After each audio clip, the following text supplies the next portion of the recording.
तो question number 20 है।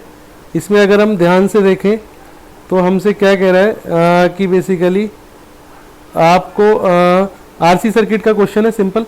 चलो उठा करते हैं इसको जल्दी से। आपके पास यहाँ पर 40 माइक्रोफैरेड है, इसके बाद एक रेजिस्टेंस है 25 यहाँ पर है, और इसके बाद यहाँ पर 50 है, और यहाँ पर फिर 20 माइक्रोफैरेड है, 20 माइक्रोफैरेड है।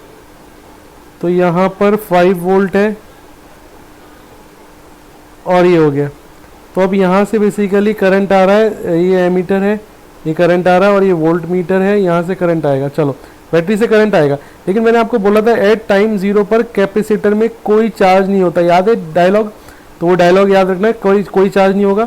तो करंट यहाँ से जो आएगा वो ऊपर जाएगा, बेसिकली कुछ आगे जाएगा और कुछ ऊपर चला जाएगा। टाइम 0 पे चार्ज 0 होता है कैपेसिटर में।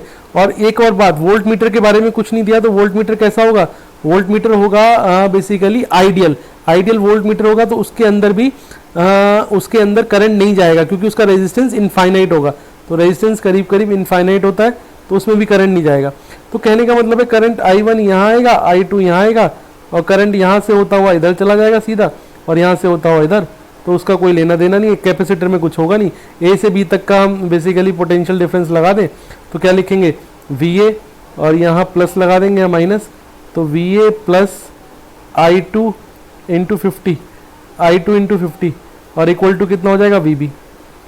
और I2 तो हम निकाल ही सकते हैं। मान लो मुझे एक ये ब्रांच दिखाई दे रही है जिसको मैं बना रहा हूँ, तो I2 तो मैं निकाल ही सकता हूँ। कितना हो जाएगा I2? सिंपली 5 अपॉन, भाई I2 इस ब्रांच में करंट है ना, I1 ले लो। तो I1 इस ब्रांच में करंट है, तो इस ब्रांच में अगर करंट है I1, तो इस ब्रांच में कितना वोल्टेज है? 5, और कितना रेजिस्टेंस है? 50। तो 5 अपॉन 50 किलो ओम में, तो 50 किलो ओम से मल्टीप्लाई भी तो कर रहा हूँ मैं। तो VA VB प्लस 50 से 50 कट गया, तो यहाँ से VA माइनस VB कितना आ रहा है? -5। तो पहला काम तो हो गया, मतलब टाइम 0 पर बेसिकली वोल्टेज -5 आ रही है। ठीक है, तो ठीक है। अब आपसे कह रहा है आफ्टर लॉन्ग टाइम। अब आफ्टर लॉन्ग टाइम का डायलॉग क्या है, ये आपको याद होना चाहिए, क्लास में बताया हुआ है कि लॉन्ग टाइम के बाद क्या होता है। आफ्टर लॉन्ग टाइम क्या होता है कि बेसिकली वोल्टेज जो होती है, मतलब कैपेसिटर जो होता है फुली चार्ज होता है, तो कैपेसिटर वाली ब्रांच में कोई करंट नहीं जाएगा। ध्यान रखना, कैपेसिटर की ब्रांच में कोई करंट नहीं जाएगा। तो कोई बात नहीं, मत जाने दो, लेकिन वहां चार्ज तो होगा। तो मान लो इस कैपेसिटर पे आफ्टर लॉन्ग टाइम की बात कर रहा हूँ, क्यू चार्ज आ गया, तो वो चार्ज निकाल लेते हैं। तो कितना होगा? -Q/20 KVL लगा देते हैं। यहाँ से चलते हैं, और कोई भी जो भी पॉइंट है यहाँ से चल के घूम के वापस आते हैं। यहाँ से चलेंगे, फिर ऐसे जाएंगे, और फिर ऐसे जाएंगे, फिर ऐसे जाएंगे, और फिर घूम के वापस आएंगे।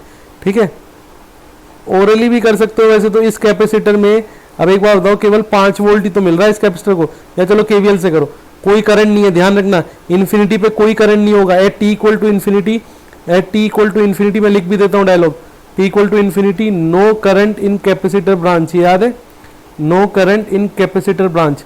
देखो ये डायलॉग से कितनी आसानी से क्वेश्चन हो जाएगा। कैपेसिटर ब्रांच में कोई करंट नहीं होगा, तो क्या लिखोगे? -Q/20, और घूम के वापस आओगे +5 इक्वल टू 0। इसका मतलब Q/20 की वैल्यू 5 आ रही है। चलो कोई बात नहीं, लेकिन हमें तो VA माइनस VB निकालना है। तो A से B तक चलते हैं, क्या लिखते हैं? VA, फिर आगे बढ़ते हैं, ऐसे चलते हैं, ऐसे चल के ऐसे आएंगे हम। तो VA, फिर क्या लिखोगे आप? -Q/20, और फिर वापस आओगे VB तक।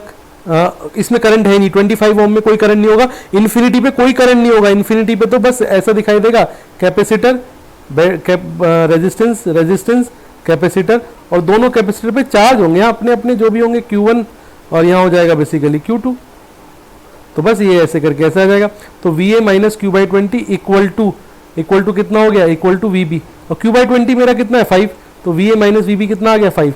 इसका मतलब इन्फिनिटी पे VA माइनस VB की वैल्यू कितनी आ रही है? 5 आ रही है। ठीक है, फिर आगे बढ़ते हैं, देखते हैं जरा आगे क्या है। चलो देखो, अब आगे देखते हैं अगले पार्ट्स में, क्योंकि जो आपका क्वेश्चन होता है वो बेसिकली मल्टीपल चॉइस भी हो सकते हैं यहाँ पे। ठीक है, तो यहाँ पर अगर हम ध्यान से देखें तो अभी और भी पार्ट्स हैं। तो current in the ammeter become 0 after a long time, इसको उठा लेते हैं।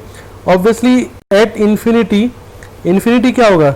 इन्फिनिटी पर बेसिकली आपका क्या होता है? टाइम इन्फिनिटी पर हमने क्या देखा, ना तो इस ब्रांच में कोई करंट होगा, ना इस ब्रांच में कोई करंट होगा, तो फिर टोटल करंट भी 0 होगा, क्योंकि I क्या होता है? I1 plus I2। अब I1 भी 0 है और I2 भी 0 है, तो इसका मतलब I भी 0 होगा, इसका मतलब इन्फिनिटी पर कोई करंट नहीं होगा। तो एमीटर की रीडिंग क्या होगी? 0। तो एमीटर की रीडिंग 0 होगी, तो ऑप्शन डी भी करेक्ट हो गया। ऑप्शन ए आपका पहले ही करेक्ट हो चुका था, ठीक है। अब बाकी ऑप्शन भी तो बचे हुए हैं, तो वो भी देखने पड़ेंगे। अब इसमें क्या कह रहा है? इसमें कह रहा है कि current in the ammeter becomes 1/e of the initial value after 1 second, the voltmeter will display 0 volt at time t equal to ln2 सेकंड। चलो t equal to ln2 second वाला उठा लेते हैं। अब दिक्कत क्या है, आपसे टाइम 0 और इन्फिनिटी की बात नहीं कर रहा, ये बात कर रहा है जनरल टाइम की। तो जनरल टाइम की अगर बात कर रहा है तो फिर तो आपकी मजबूरी है कि आपको क्या करना पड़ेगा, आपको किसी टाइम t पर करंट निकालना पड़ेगा, तो फिर तो लैम्डा निकालना पड़ेगा। तो लैम्डा क्या होता है किसी सर्किट का? Time constant. टाइम कांस्टेंट किसका निकालना है सर? इसको भी देख लो। चलो मैं सर्किट यहीं पे बना देता हूँ। सर्किट क्या बनेगा, एक बार यहीं से ये वाला देखना है हमें कि आपके पास जो करंट है वो बेसिकली कितना है। वो एक बार यहाँ पर 40 कैपेसिटेंस है, 25 किलो ओम है, 50 किलो ओम है और 20 कैपेसिटेंस है। मुझे नीचे ही बना देता हूँ, कोई बात नहीं, ठीक है। आपके पास एक तो यहाँ पर 40 है, यहाँ पर 40 है और यहाँ पर 25 किलो में 40 माइक्रोफेरेड है। मैं उनकी यूनिट्स नहीं लिख रहा। यहाँ पर रेजिस्टेंस है और फिर यहाँ पर ये यहाँ पर 50 है और यहाँ पर कितना है 20 और यहाँ बैटरी है। तो दो सर्किट बन रहे हैं एक्चुअल में क्या हो रहा है, दो आरसी सर्किट है यहाँ, एक ऊपर है और एक नीचे है और एक ऊपर है। तो ऊपर वाले सर्किट का लैम्डा जल्दी से देख लेते हैं, R इंटू सी। आर कितना है 25 into 1000 into 40 microfarad 10 to the power -6, तो कितना आ गया? 1 आ गया। देख लो आप आराम से। और इसका भी लैम्डा कितना आ गया? 50 इंटू 20 कितना हो गया? 1000। और 50 किलो ओम में तो उसका एक और 1000 और इसका माइक्रोफेरेड होगा तो उसका 10 टू द पावर -6, तो ये भी 1 आ रहा है। तो दोनों के लैम्डा बना रहे हैं, इसका भी लैम्डा बना रहा है, इसका भी लैम्डा बना रहा है। अब बेसिकली e की पावर ln2 की टाइम ln2 की बात करते हैं। तो मुझे इतना तो पता है कि जो करंट होता है किसी भी आरसी सर्किट में, मान लो इसको I1 मान लो, तो I1 का फॉर्मूला डायरेक्ट होता है I0 सिंपल आरसी सर्किट में। सिंपल आरसी सर्किट ये फॉर्मूला होता है। इसमें e की पावर कितनी आई हुई है? ln2। तो ln2 चलो बाद में डालेंगे, अभी लेमडा की वैल्यू 1 है तो e की पावर -t हो गया और v/r हो गया। r की वैल्यू कितनी होगी? 50। भाई इसमें करंट कितना हो जाएगा? v/50। और v की वैल्यू भी है वैसे मेरे पास 5/50। अगर v लिखना चाहूँ तो v की वैल्यू भी कितनी है? 5/50। तो पूरा लिख देता हूँ 5/50। बस टाइम की वैल्यू डालनी रहेगी जो कि ln2 है। तो इतना करंट होगा इस वाले सर्किट में। अच्छा, इसमें चार्ज कितना होगा? इसका तो करंट चाहिए होगा और इसमें चार्ज चाहिए होगा, तभी तो केवीएल लगा पाऊंगा। तो चार्ज का फॉर्मूला क्या है? चार्ज का फॉर्मूला है Q0 इंटू 1 - e की पावर -t/λ।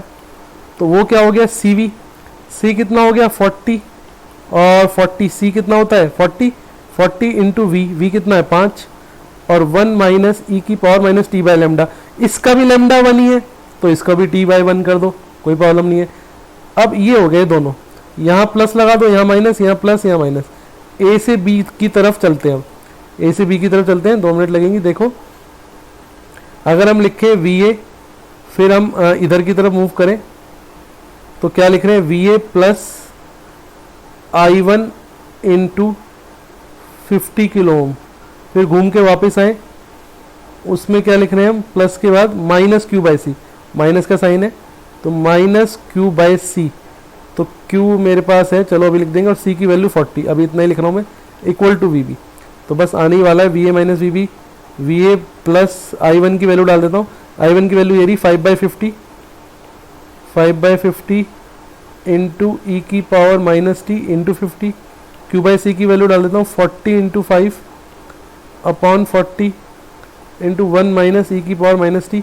यूनिट्स की ज़्यादा टेंशन नहीं आएगी। 50 kilo ohm, 50 kilo ohm cut गया। 40 माइक्रोफेरेड, ये भी कैंसिल हो गया।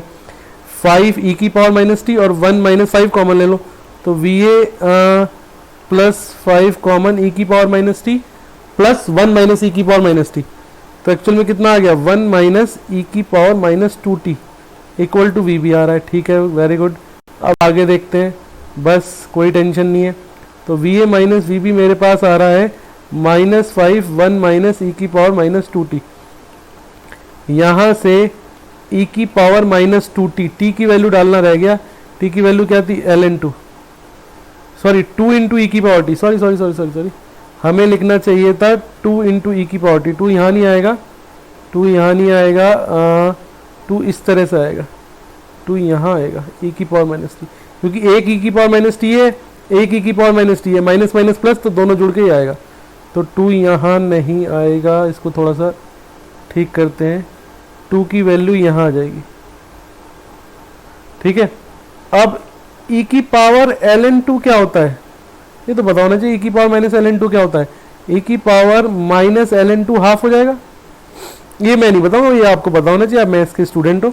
e की पावर ln करते तो ln हट जाता है, e ln को खा जाता है, और माइनस लगा हुआ है तो इसलिए हाफ आएगा, तो 2 से 2 कट गया, 1 माइनस 1 क्या होता है 0, तो va माइनस vb कितना आ रहा है 0।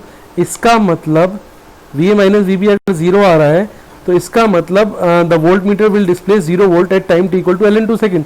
ये भी करेक्ट हो गया, पहले ही करेक्ट हो गया था, डी भी करेक्ट हो गया, सी रह गया। Current in the ammeter becomes 1 by e of initial value after 1 second.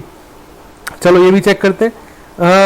एक देखो, after 1 second, 1 second is the lambda, 1 second lambda था, उसमें तो कोई प्रॉब्लम है ही नहीं। 1 सेकेंड अगर लेमडा है तो हम जानते हैं लेमडा की जो डेफिनेशन होती है वो यही कहती है कि current becomes 1 by E times. Current कितना हो जाता है 1 बाय ई टाइम्स हो जाता है, ये सब जानते हैं, ठीक है। तो करंट बेसिकली इसके अंदर जो करंट आ रहा है, यहाँ पे करंट होगा वो यहाँ जा रहा होगा, फिर I1 जा रहा होगा और इसमें I2 जा रहा होगा, यहाँ डिवाइड हो रहा होगा, या I1 प्लस I2 के इक्वल होगा, जो भी है। तो I1 बिल्कुल सही बात है, I1 जो होगा वो अपना 1 बाय ई टाइम्स हो जाएगा। भाई करंट एक टाइम कांस्टेंट के बाद करंट का देखो ये फॉर्मूला है, मैं दिखा देता हूँ आपको। करंट का फॉर्मूला क्या है, आई नॉट ई की power minus T by lambda.